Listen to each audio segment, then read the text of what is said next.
Welcome to your top-rated business, entrepreneurship, self-development, and smart investment podcast.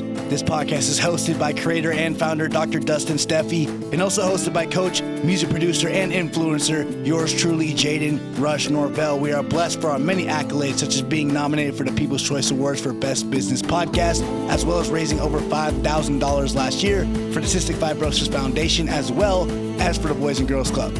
Spanning a global reach, our podcast is in the top 4 downloads in 4 countries. Without further ado, welcome to Choppin with Fire, ladies and gentlemen. Let's chop it up.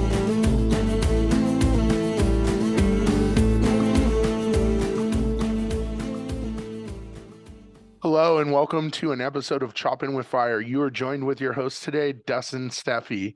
We're in for a treat today, but before we introduce our guest speaker, I want to go into a little bit of housekeeping. First and foremost, if you guys haven't done so already, please, before the end of the year, head on over to our website. That's www.choppingwithfire.com. That's CHOPPIN with fire.com. Our website hosts a wealth of information that I feel is important for anyone that's listening to get a feel for who we are and what we offer. On there, you're going to have our guest profiles. So you'll be able to take a look at the pictures and the guests that we have had and be able to source it to an episode so you guys can listen on your own on your favorite podcast platform. 2, it has a profile on Jaden and I, so you absolutely know who your hosts are and what credibility they have and they are bringing to the table. 3, it houses our social media links as well, so you can add us on social. We are on all major social media platforms. Again, that's Chopping with Fire, CHOPPIN with Fire. Other housekeeping, our home charity is cystic fibrosis. For those of you that don't know or don't understand what the disease is, cystic fibrosis is a rare lung disease. Imagine going on a hike and your only breathing is through a small little straw while you're hiking. It's very hard to breathe. It would be very hard to make it through that hike. That is what it is like to have cystic fibrosis. It's near and dear to Jaden because his mom does have it. And so it is important to us that we continue to raise money, which you guys have raised this year, a cumulative total of about $5,000, which is not a small amount. So we do appreciate everyone that has donated so far to cystic fibrosis. Again, every little bit helps. It is a rare disease. There is no cure for it. There's only research to get medicine to help people that have cystic fibrosis breathe better and have a better quality of life. So again, please head on over to cff.org/donate today to make a small nominal donation. Every little bit helps, guys. 50 cents, $1, it doesn't matter. A donation is a donation, and you're helping to save someone's overall well-being. I think that's it for housekeeping for today. Let's dive right into the meat and potatoes, the fun part. I have on with me Luke Charlton. He comes on the show with a wealth of experience and also a wealth of lessons learned. So that's going to be fun to get into. He is someone who has worked within the government making 6 figures. So for those of you that know government jobs, you know those are hard to come by and they're very rare. But he decided to leave his 6-figure government job because he wanted to be an online business coach. I'm not going to ruin any surprises because I know he'll get into it. I want to dive right in and welcome Luke. Luke, how are you, buddy? I'm good, thanks, Dustin. How are you? Doing well, buddy. Yeah, you just mentioned there lots of lessons. Yeah, mainly lessons from lots of big mistakes, which we can get into. If you're not making mistakes, buddy, then you're not really learning at all. So I'm learning a lot then, and I'm learning a lot. Yeah. You're a pro. You're a professional. Yeah, exactly right. Even to this day. Yes, me too, dude. I'm not gonna. When I die is when I stop learning. Yeah, true. That's actually one of the reasons why I left my job. Funnily enough, is because of that exact reason. Like I just found I was 26 years old at the time, and I'd had a couple of like full-time jobs, and I found the beginning of those jobs a lot of fun, right? Because you're learning and growing, and I loved like that first 6 months. But then after that 6 months, it was just like monotonous, same stuff every day. And I just realized I can't do this for the rest of my life. I can't, like with the government, for example, the only way that you could move up, because once someone gets in a government job, they just stay in it, right? So the only way to move up is if someone retires or if someone dies. I'm not kidding. Like if you retire, if someone retires or if someone dies, that's really the only way you can move up. So there's no like progression. And we would always have like these, quarterly meetings, right? Of like, how are you going in the role, blah, blah, blah. And all I say to them, like, I want more things to do. I want to grow. I want to try other things. And they couldn't give me anything to do because there was no other opportunities. So it was kind of like a dead end. It was a good in terms of the pay, but not great in terms of growth and progression. And that's a big reason why I decided to quit my job. I moved over to London. At the time I was kind of doing personal training type stuff. So I was really interested in health, and I wanted to become like a health coach, help people like lose weight. And then, so I'm kind of just kind of going into my story. Hope you don't mind. Hey, that's okay. Everybody wants to learn who you are, so let's have fun. Cool. And so I quit my job and I moved to London. The reason why is that my logic was, well, there's more people in London, where I'm from is Canberra. I don't live in Canberra anymore, but Canberra is kind of like Washington in that it's like lots of government jobs. It's the capital of Australia, so that's where all the politicians are and everything. So I left Canberra. The population is about 400,000. Not like massive, but not tiny either. But London's like a few million, right? So I thought, there's I'll move over there because my family's from there, so I live somewhere different. Plus, also there's a bigger population, so that obviously means it's easier to grow my business, right? More people, more opportunity for clients. Well, it didn't really work out that way. I think I tried like 17 different like marketing strategies in the first 12 months there, and I got one client from all of that marketing, and that client didn't even come from the marketing that I was doing. It came from I invested in this other speaker program, and I met this guy, and he just ended up becoming a client. I helped him with some copywriting stuff, but that was my only client. And so the point is, I tried a lot of things and failed miserably. I did like I actually joined a it got so bad that I was door knocking at the end. Like I was literally going from restaurant to restaurant, knocking on restaurant doors to try and convert them into clients. I joined a multi-level marketing company selling pain patches.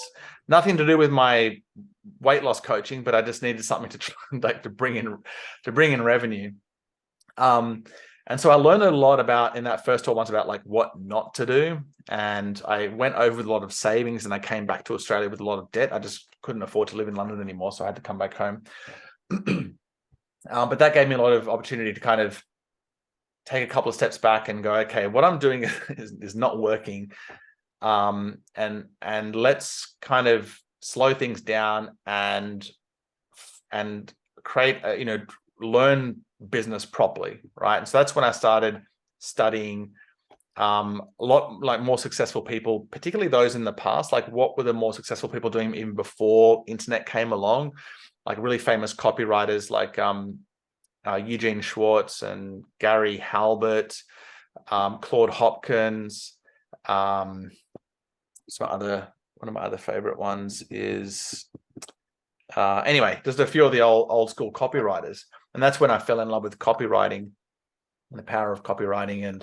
And more importantly though, I fell in love with like the fundamentals of business. This is always like the boring stuff that people don't really want to talk about, right? They want to talk about like the latest bright shiny tech thing, like the new funnel, right? The new the new funnel, which for those people that don't know what a funnel is just like it's a way to convert people into clients. Basically, it could be like a webinar.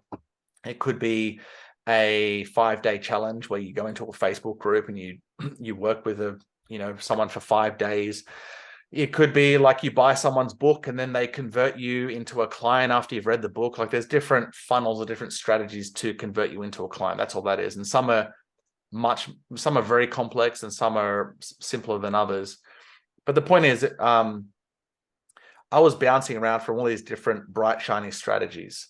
And when I took a couple of steps back and started focusing on the unsexy things, right? The things that aren't as exciting, like research your market, right? Get very clear on your market, create a really great offer for that market, build your list first, email that list, right? Just simple stuff like that. That's when I started to see results. So anyway, back to the story in terms of leaving that job. I quit that job because of how unhappy I was. Now, I do not like if you're in a job and you want to start a business, I don't recommend doing what I did, because not having money coming in is extremely stressful, especially if you're living in like London, which is just like super expensive. I ended up borrowing money like off my family at the end, which is not a fun thing to do. So I'd recommend is you want to stick with your job, stick with the thing that is bringing cash flow if you can. Like if you can stand it, stick with the job, and then do your other thing on the side, whatever that side hustle is, right? Whatever that company or business is that you want to build. And then when it replaces your income, then you leave your job. Like that's in terms of one of the lessons from that story, that would be a big one, is if you can stand your job, stay in it until your business replaces the income. So that's like a little bit of an insight into the beginnings of my journey, and then kind of coming into that was about 2015 is when I started to research, do more of the fundamental stuff, and things started to turn around. So we can go into that a bit later if you want. I have a couple key nuggets for you that I think are amazing. One, we talked about job dissatisfaction, right? So here's a fun little statistic. I don't have it for Australia. I'll get it to you. But for the United States, 45% of Americans are dissatisfied with their job. Of that 45%, 40% of them want to leave on a daily basis. That means 5% are just there to be there, but 40% don't care, right? Yeah. We take a look at unemployment as well. Here's a fun statistic. They don't tell you this on TV. Statistically, we're at about a 10% unemployment rate right now in the United States, and that's post-pandemic. People after COVID, they just don't care to go back to work. They'd rather live off the government and not go back to work because of the extreme dissatisfaction with going and working for the man. So now more than ever, it's important to reinforce the fact that America was founded, and I'm not just talking about America because you're in Australia, right? But America specifically was founded on entrepreneurship. If you want to do something about your situation, you have the freedom to go out and do it. It's just you got to figure out how to go after it, right? Which you haven't even gotten into your extreme pitfalls yet of you leaving your government job and becoming an online business coach. I know we're going to dive into that, but I thought those statistics were important to bring up, right? Because again, you brought up job dissatisfaction. You brought up the ceiling. So the invisible ceiling where unless you kill someone or they die or whatever, you're stuck. I didn't say kill them, but those are your words. Fair enough. They came from me, not you. Don't worry. Unless someone dies or retires, how they die, who knows? But exactly. You're not promoting, so you're not making any more money. You are capped out, which I think is the biggest sham of anything. I think as a human being, if you want to make $1 million, go out and make $1 million. Do it, right? Yeah. You should not be capped out on how much money you make. Exactly right. You know what? To be honest, like business, even after all these years, because I get some pretty amazing results for my clients. Like I have an agency where I run ads for clients. Then I coach other people on how to get clients with advertising, and even to this day, like there are still days, like most days, I question, like, why am I, it can be very stressful running your own business, very, very stressful, because it's your responsibility to make the sales, bring in the revenue. And then I've got staff now as well that I have to pay. So there's those overheads, and that's stressful. But then I think, well, what's the alternative? It's like going back to a job. Like, man, the biggest, it's not so much work. Like if I found a job where I was constantly growing, I think I'd probably still be in a job. It's constantly growing, and in the end, as I said, the ability to like earn more as well. one of the biggest things, if like just going, the biggest thing that stops me from going back to get a 9 to 5, and I never would now, but would be, as you just said, like just lack of growth and lack of the ability to earn more as well. I hate that feeling of being capped, right? Like in this, my business, right? There's no ceiling on my revenue, right? There's just my own kind of development. Like the more I develop, the higher my revenue is going to, and I love that, because my growth is tied to, you know, my revenue ceiling as well. So if I want to earn more, I've got to get better. And anyway, the point is, there's no ceiling in terms of that revenue. It's all, and that's what it's a lot of responsibility. It's very stressful sometimes, but for me personally, in my mindset, I wouldn't have it any other way. And there's some people that do prefer just the constant paycheck, and that's fine. That's just not for me anymore. I value growth too much. That makes sense. Emotional damage. Sorry about that. I think between you and I, we're conditioned a little bit, and it's especially just in general, we're conditioned to think one way and one way only. Go to work, collect your paycheck, come home, focus on paying your taxes, and do it all over again. I think that has been slowly the conditioning, and you have to recondition yourself outside of that. That's just, again, Luke, my personal opinion, my humble personal opinion. The people that really figure it out, though, are the ones that kind of do exactly what you said. Listen, I'm tired of being barred to X amount of dollars. I'm tired of being, you know, going to work every day doing the same thing when I know I can do more. Or I went to school and got an education, right? And I am not using that education and optimizing it fully. I'm not giving back in the manner that I think I can. All those things start to make you wonder, and as an entrepreneur, start to make you drive yourself into a different direction. And again, like you said, it's hard. The road to entrepreneurship is a lonely damn road. I'm telling you that right now. It also is a hard road if you don't ask for help. It also could kill you, right? It could put you into bankruptcy. It could do a lot of things. But the road to entrepreneurship, when you figure it out, is rewarding. There's no cap on revenue. If you can figure out how to continue to make money, you can bring others into the fold and help them to learn and understand. And now you're teaching others to do the same thing, which is amazing. Now we're starting to bring back others into the fold.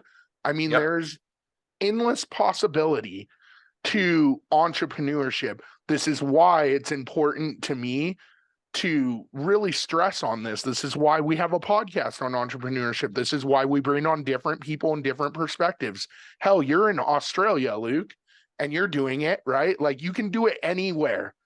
And if you do it right, you're an online business coach. So for you, you're not stuck in Australia. Shit, tomorrow you can go to Hawaii. You can go to St. Lucia. Well, I can't, because I'm not vaccinated. So well, yeah. I mean, barring the COVID stuff, right? Like other than that, like, you could do certain things that others that are working a 9 to 5 or a government job can't, because you have to go to your boss and be like, hey, I got 2 weeks vacation. Can I take that time off? And sometimes you get told no. Yeah. Like, actually, I finish at midday, right? So at the end of this interview in 30 minutes, that's the end of my day. And then I spend the rest of the day with my kids, and that's it. So it's just a much better, that's the other thing, is like going back to a 9 to 5, which I was thinking about the other day. Like, if I went back to a 9 to 5, that would be 4 or 5 less hours per day that I would have with my kids, right? Which is also, like, I don't want to give that up, you know? So much benefits to being your own boss, having your own business.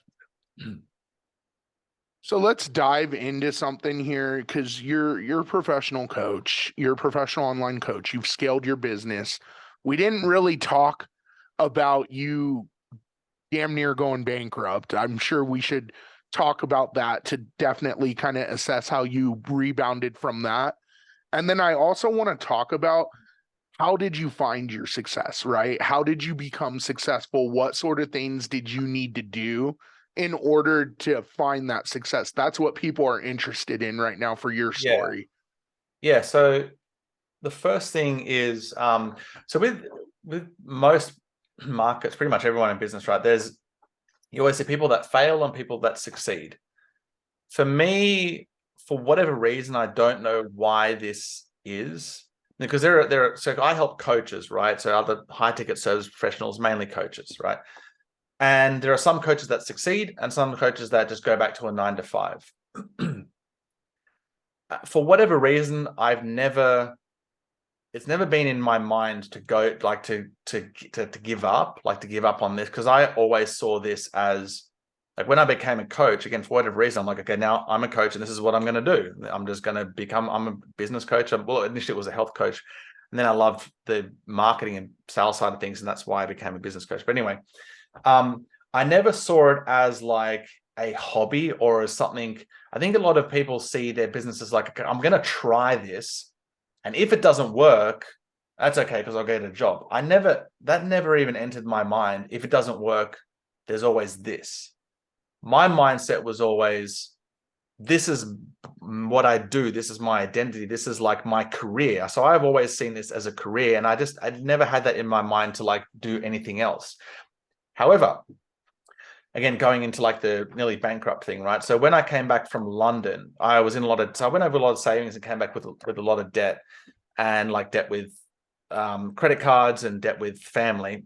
So what I did when I came back, in order to start paying back that debt and just not stressing about money, because I put on like 25 pounds in London just from eating like just crap food, like sugar and stuff, just because I was so stressed with anxiety, with money issues, that I was just kind of like shoving my face full of food. That's kind of like how I dealt with the stress. Anyway, when I came back from London, I got a side job in a bar, like in the evenings. I got in like a cocktail bar where I was just making drinks from like say 5 till 9 o'clock at night. But during the day, I would grow my business, right? I'd still work on my business. So I used that side job to pay off my debts, to pay my bills, so I could live kind of and not stress about money, and then continue to build my business. So yes, and that's a good strategy that you can use. You can get like a side job, whatever, a part-time job to help support your business idea. And that's what I did. So it wasn't like a full-time job. I did get something on the side to support that, but I worked on my business during the day, and then I just did that at night. So, but the point is, I always kept focus on like, I know I want to be a coach. Yes, I need to bring in income somehow. I'm going to do this. I did it for like, I think 6 months. And then that was end of 2014. And since the end of 2014, I haven't worked for anyone else, but I haven't like had like a job kind of thing. So anyway, so I use that to support like my journey as my career. So that was my mindset in terms of, I think if you want to be successful, you have to have that mindset of, it's not like, if this doesn't work, it's the mindset is, this is going to work. Like what my mindset is like, what else am I going to do? Like, I'm not going to, like, that's always been my mindset. Like, what else? I love doing this. What else am I going to do? This is my career. Like, what else is there? I'm not going to go back and be an IT guy for the government. That's just not even on my option list. Like, what else is there if I'm not doing this? So it's kind of like, how can I make it work? And you just keep moving forward. Yes, you're going to have challenges, but you just keep moving forward. You keep learning from your mistakes. And coming back to the thing that you mentioned on like, what are my kind of lessons in terms of how did I get to where I am? There's that one in terms of the mindset. The other one, okay, so let me continue the story. When I came back from London, I started, I really hated the free strategies, like the organic strategies of growing your business, like going into Facebook groups, going into LinkedIn groups.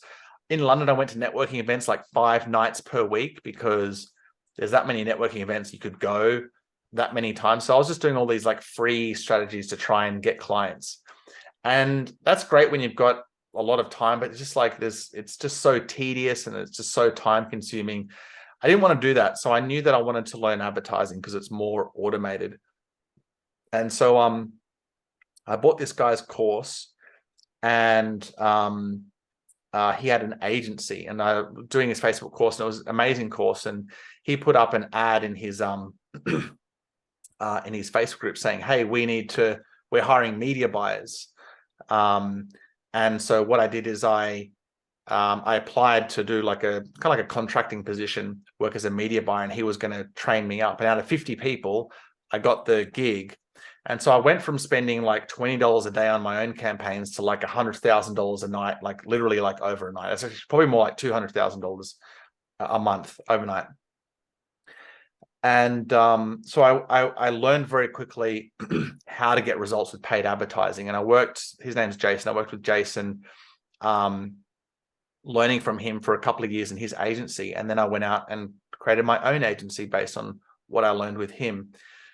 And so that's since 2017, 2018. So I've been doing my own agency since then, basically. And so my second big lesson to share is, and Jason basically changed my life in terms of I just learned his skills, and so learning from a mentor is a key thing. So having the right mindset and then learning from someone who's been where you want to be is massive. Like I've had some really terrible mentors, and they can be a detriment just as much of a negative as someone can be a positive, right? Because they can really hold you back for many years. Because if you invest with like I invested like $35,000 with a mentor that basically he was found out to be a fraud, and he got so many people complaining he had to like go to China to like get clients. I'm not kidding. It was that bad. His name got that bad. He had to like flee to China basically to continue his business. So that was one of my first kind of like mentor that I invested. Like, I just was so naive. I didn't really understand what I needed at the time, and it wasn't what he was teaching basically. And he knew what I needed, but he didn't give, like he sold me something that I didn't need basically. Anyway, my problem was my fault. I didn't do enough research, and that's another lesson. It's like if you choose a mentor, do your research, make sure they're actually legit, make sure that they have actually helped people in your position. Because when you get the right mentor that's actually good, they will transform your life. So I've had a few amazing mentors in terms of helping me with my learn advertising, learn sales, and learn marketing as well. And that's something that we preach on the podcast, Luke, is like this information that we provide is for people to understand what to look for so they can do their research and do it well, and then buy into whatever they want to buy into, right? So that what we provide, all of us, not even just you and I, but every guest I've had on, is information about a journey that we've all been through. But at the end of the day, you as an individual need to do your own research before you make your own decisions. Plain and simple. That's it. Absolutely. And that's something that I didn't do as effectively as I should have in the beginning of my journey. And it cost me a lot of money and a lot of wasted years too. But, you know, it's all part of my story, and I am where I am because of that story. You know, there are things that, like Jason's, I only came across Jason from an ad. I saw on Facebook, they've got the right-hand column. There's a little ad there, and it was, do you know who Frank Kern is, Dustin? So there was a picture of Frank Kern's face, and it was so Jason at that time ran Frank Kern's ads. Okay, so it was a testimonial of Frank Kern. And so I clicked it, and I went through to the sales page for Jason's Facebook advertising course, which at the time was $1,500. And I'm pretty sure from memory, I bought it straight off that sales page because of that testimonial. I didn't actually watch his webinar. I just bought it straight from the sales page. I thought, well, you know, if it's good enough for Frank Kern, it's good enough for me. And that's why I bought it. And that little, if I could have never have seen that ad, right? And may never have been introduced to Jason. But so it's like these things happen in your life, and you look back and you go, wow, like if, you know, these points in time, it's like the sliding doors moment, right? Where your life can go this way. Like, as I said, without that Jason's help, my mentor, I wouldn't be where I am in terms of like running ads. As I said, I went from spending $20 a day to $200,000 a month, literally overnight. And that's experience that very, very, very small percentage of people have, even in my industry, right? So it's super, super valuable, and that's why I can get great results today. So anyway, like, I don't regret anything that happened in the past. Like, I would obviously do things differently now that you have learning, but it's all part of the story, right? So the lesson here is, do your research, do it well before you hire a mentor. So let's dive into one thing that I thought was interesting.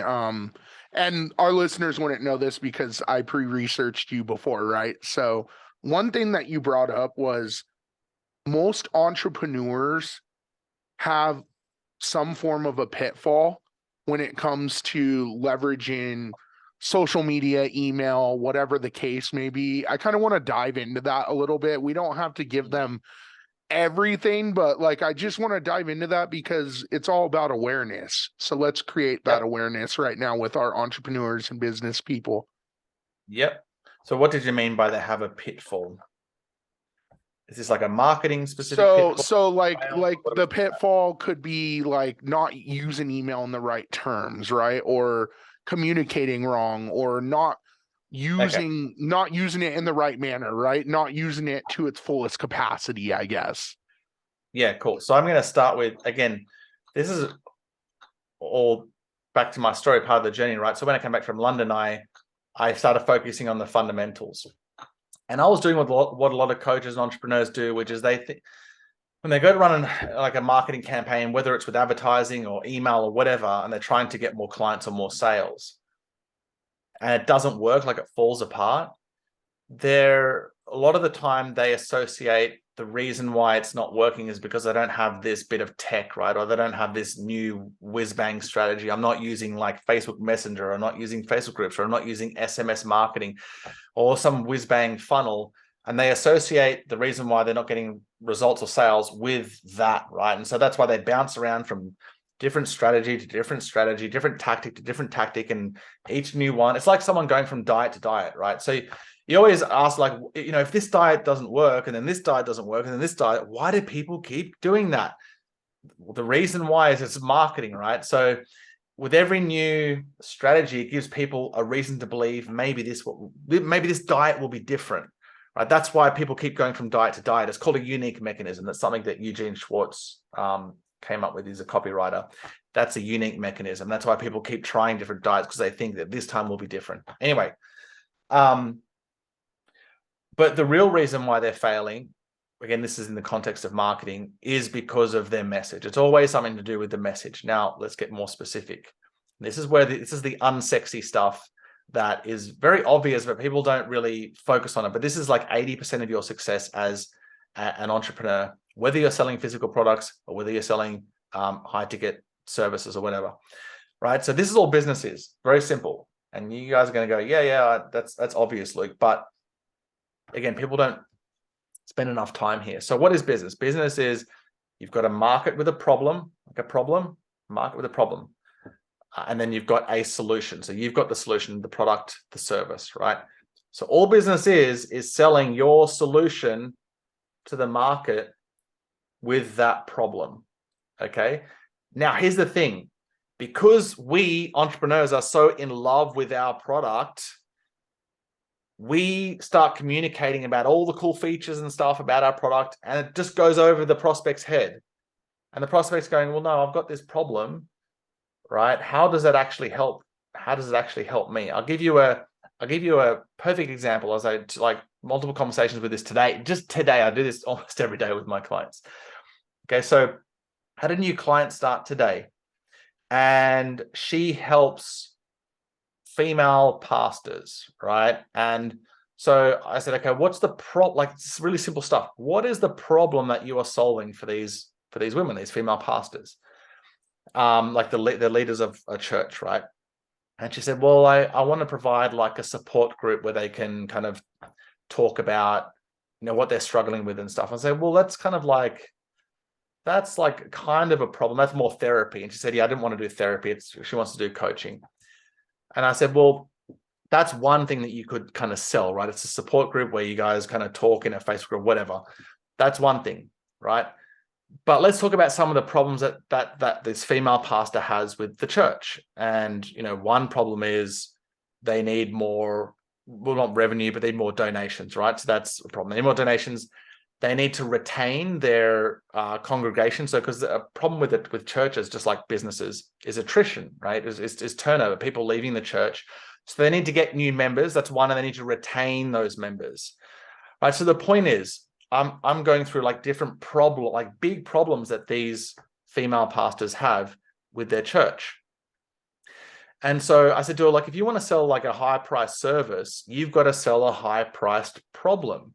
And it's such a simple concept, right? Pick a painful problem, pick a very painful problem, and then your offer or your marketing speaks to that problem. And I said to her, like, you're not necessarily actually changing your coaching. You're not changing that. It's just putting your service in the context of a problem, right? So getting the problem and communicating to that problem in the first instance is what so many entrepreneurs and coaches as well have problem with, because they're so deep in their own methodology or their own product that they don't actually know how to communicate just to that simple problem. So what I do is I just go, okay, let's find a painful problem. Once we get that and we have a great offer to solve that problem, then that's 80% of our success. Then we can much more easily generate appointments, which is what I'm generally helping coaches with, to get more appointments, right? So they can make more sales, get more clients. But yeah, in terms of like, going back to your question, like what's the big flaw? It's number one, it's not focusing on the fundamentals. And the biggest fundamental is like, what's the problem that you're actually solving? If you could solve a bigger problem, you're going to get paid more. Like, you're going to be able to charge more for your service. And I've got many more examples that I can go into to kind of expand on that if you want, if that's not 100% clear. But that is like key. If you want to be successful in business, like that's all business is, right? It's like, what's the problem? Solve a bigger problem. Say, like, position your product in a way, or your service in a way where you say that you can solve that problem, and you'll get paid more. That makes sense. Makes perfect sense. I mean, again, most of the people that listen, they understand that. So honestly, people understand it, but then they go to do a marketing campaign, and then they kind of understand it on a surface level, like, oh yeah, I get that. But then when they go to write their campaign, they're still not doing it right, because they're still deep in their product. So as I say, like, take a couple, like, start with the market first. Don't even worry about actually, this is a good lesson, right? So this is coming back to copywriters. Copywriters, like top level copywriters that write like long sales pages, and this is what the guys did in like someone like Eugene Schwartz, who's not alive anymore, but this is what they did, right? Eugene Schwartz, he was a copywriter, but he actually had his own health company where he would sell health products. One of the things that he would do is, before he even created the product, he would actually write the sales letter for the product. And he would look at the first thing he'll do is he'd get clear on the market. Okay, here's the market. What's their problem? Their problem is whatever, fibromyalgia, or, a chronic fatigue, or whatever the health problem is, right? So he'd get clear on the market. Then he would write this sales letter that would be like the most amazing product that this client could ever dream for, right? That just did all these things. And then he would go, okay, if this is what the prospect wants, like if you think about like weight loss, like a push button solution where they just like the weight just kind of dropped off, that would be like the ideal kind of weight loss product, as an example. But he would write the sales letter first that would speak to all of these kind of dream outcomes that would address all of the prospects' frustrations that they have with other products, right? So he would write the sales letter, then he would go and create the product based on the sales letter and try and deliver as many of those kind of dream outcomes for that prospect. So the point is, step one is like, it's always you start with the market. If you want to ever know what's a good offer for a market, or what would be a good product, or what's a good blog post, what's the market that you're trying to attract, because they're going to tell you all their fears, their frustrations, their challenges, and then you create the product based on what they're struggling with. And that's going to help you create a better marketing message that actually speaks in their language. So what a lot of entrepreneurs do is they have an idea for a product, or they have an idea for a service, and they put it all together, and then they try and fit that product into a market. And that's a much harder way to actually grow a successful campaign, because it's sometimes you're sticking a square peg in a round hole. And that's what I was doing with a client today. She has this, she helps couples with infidelity. One of them's cheated, as an example. She helps reconnect them, and she's got this offer, and I looked through her her offer, and I said, well, your market, one of the things that these women, let's say the husband's cheated, right? So one of the things that the women would be wondering is, how do I know my husband's actually committed? How do I know he's not going to cheat again? And she has nothing in her program to address that. So that's what I mean by, you start with the market, go look at what are their biggest questions and their concerns and their fears around this problem that you're solving, and then you create a product that way. So I said to her, look, you're going to have to add something into your program that addresses this question that they have. This is what I mean by, a lot of people start with the product, then they try and fit it into the market, and that is harder to sell, because then you're often not actually speaking to what it is that they want. Does that make sense, Dustin? Yes. Yeah. So that's this is the unsexy stuff that people don't want to talk about, but this is what makes you money. This is a successful business. I like the unsexy stuff though, because it makes you money. So for me, it might be unsexy, but that's sexy to make some money. Yep. So, absolutely. So let me ask you something. We've covered a myriad of things, Luke, and I think we've done it very well. And there's been a wealth of knowledge. If you were to leave one super key fact or golden nugget for the listeners, one super important thing, what would you say? What would you leave them with? Yeah, it's a great question. And usually I end most interviews with this, and we've kind of already addressed it. If you want to be successful in business, which is why people are listening to this, right?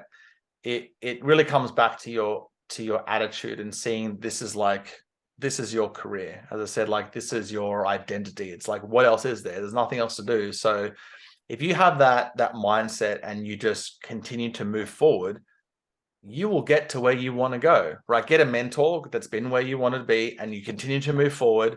You will get to whatever that goal is, 50K a month, 100K a month, or whatever, again, a certain amount of product sales or a certain amount of clients. It's a foregone conclusion. It's not a matter of if, it's a matter of when. Okay, that might be in 10 years. Who cares? What else are you going to do, right? So as long as you have that, this is your career, you will get there. For me, it took me a long time to get to the goals that I had. It's so funny.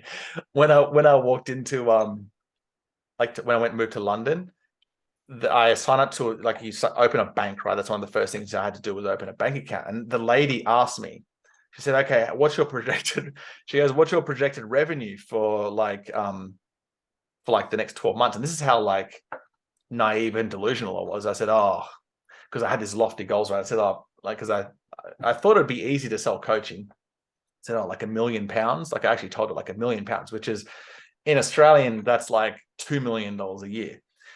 In that first 12 months, I earned £1,500 total. That's how much my first client paid me. So when I answered that question, Luke, I was the opposite of you. I was I don't know, we're a startup. We've made $0 right now, so I'm not sure. Yeah. I should have said that. This is how naive I was. And so the point is I had these lofty goals, and it's taken me a long time to get to that level, right? And again, it doesn't it's not, for me at the end of the day, who cares at the end of the day, because this is what you do. Yes, you have these goals, you will get there. If it's in 5 or 10, 10 years time, who cares at the end of the day, because this is what you do. This is your career. This is your, this is what you do. Now, yes, there's going to be shorter term goals that you want to hit to pay for your current, expenses and have a kind of an okay lifestyle. Yes, I get that. But in terms of those big lofty goals, okay, who cares if it's 5 years away or 10 years, because you're doing what you love to do, and this is what you do, and who cares? So the point is, if you keep moving forward, you will get to those goals. You just got to get a great mentor, keep moving forward, and it's not a matter of if, it's when. I think that's a very important gold nugget. So I thank you for leaving that for everyone, because it is super important. I like to end the interviews with things about Luke. So things about you, right?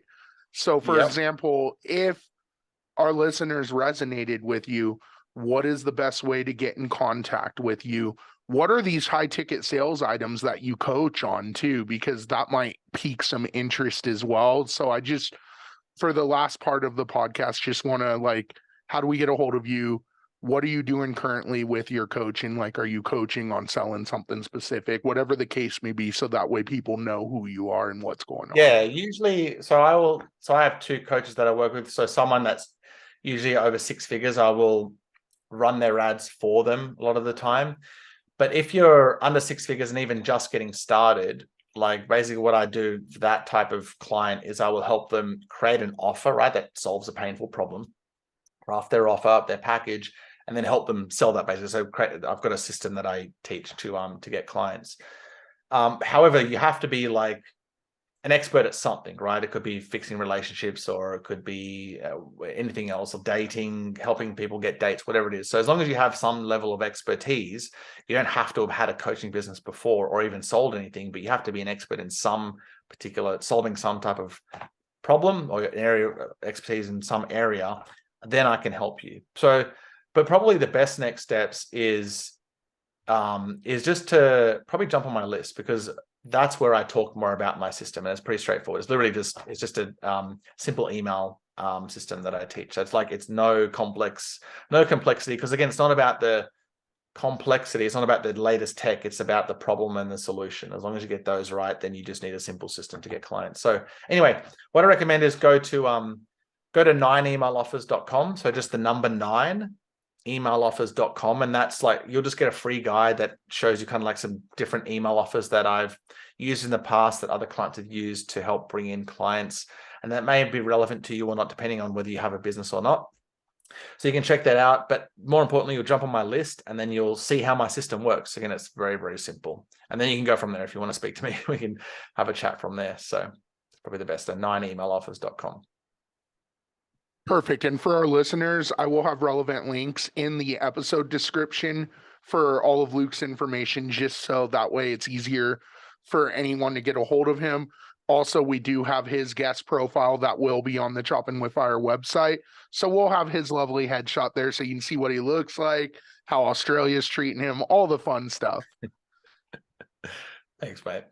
Hey, Luke, I appreciate you, man. Thank you for being the first Aussie on Choppin with Fire. We love you. We appreciate you. I know there's going to be more to come, so I appreciate you being on with us, and welcome to our family. No worries, Dustin. It was a great interview, so I appreciate you having me on. It was definitely fun. I had a lot of fun, so thank you.